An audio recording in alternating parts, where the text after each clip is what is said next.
నా అభిమానులకు కూడా చెప్తా ఉన్నాను, నన్ను కాదని మీరు జగన్కి ఓటేశారు మర్చిపోను. ఈరోజున మీరు సఫర్ అవుతున్నారు, నేను కాదు. మీ భవిష్యత్తు కోసం వచ్చాను నేను రోడ్ల మీదకి.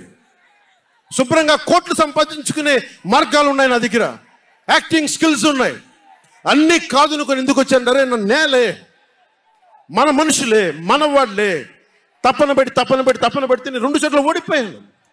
2 చోట్ల బాధ లేదు, నిలబడ్డా. 2 చోట్ల ఓటమి బాధ మీకు ఎలా ఉంటుందో తెలుసా?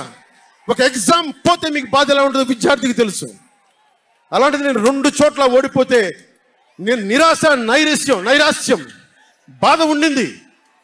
ఒకటే గుర్తుపెట్టుకున్నా, ట్రైన్లో డర్బన్లో దక్షిణాఫ్రికాలో గాంధీని ట్రైన్లోంచి గెంటి వేయబడ్డ గాంధీ గారు గుర్తొచ్చారు.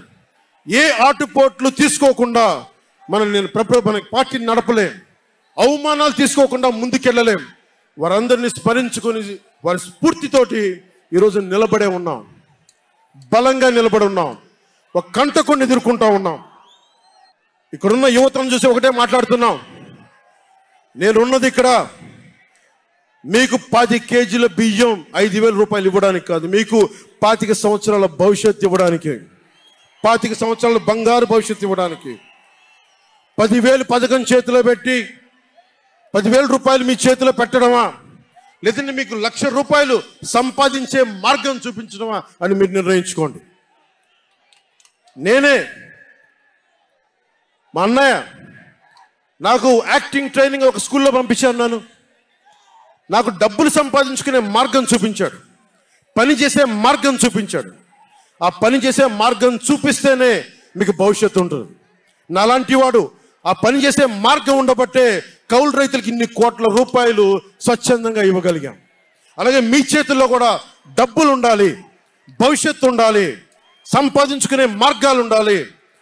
నేను ఎందుకు చంద్రబాబు నాయుడు గారితో పొత్తు పెట్టుకున్నా తెలుగుదేశంతో అంటే, ఆయన ఒక నగరాన్ని నిర్మించిన వ్యక్తి, ఉపాధి కల్పించిన వ్యక్తి, పారిశ్రామికవేత్తల్ని తరలించిన వ్యక్తి, స్వచ్ఛందంగా వచ్చిన వ్యక్తి. ఆయన అనుభవం చాలా కావాలి రాష్ట్రానికి, అందుకనే పొత్తు పెట్టుకున్నాం.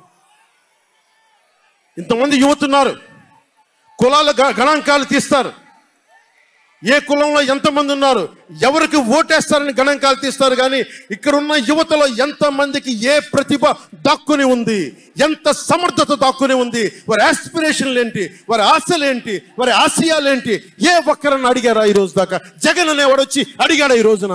మీరు ఓట్లు వేయండి, 5,000 పడేస్తాం, మీరు ఓట్లు వేయండి, మీకు 500 రూపాయలు రోజు పెన్షన్, మీకు డబ్బులు పడేస్తాం అనేవాడే తప్ప మీకు ఏం కోరికలు? భవిష్యత్తుకు 25 సంవత్సరాల తర్వాత మీకు ఎలాంటి ఉద్యోగాలు ఇస్తే బాగుంటుంది, ఎలాంటి స్కిల్స్ ఇస్తే బాగుంటుంది, ఏ ఒక్కనాడైనా ఆలోచించాడా? యువ ముఖ్యమంత్రి అంటే దేనికి? బంధులు పెట్టడానికి యువ ముఖ్యమంత్రి? మీ యువతకు చెయ్యని వాడికి మీరు వెంటబడే ప్రయోజనం ఏంటి?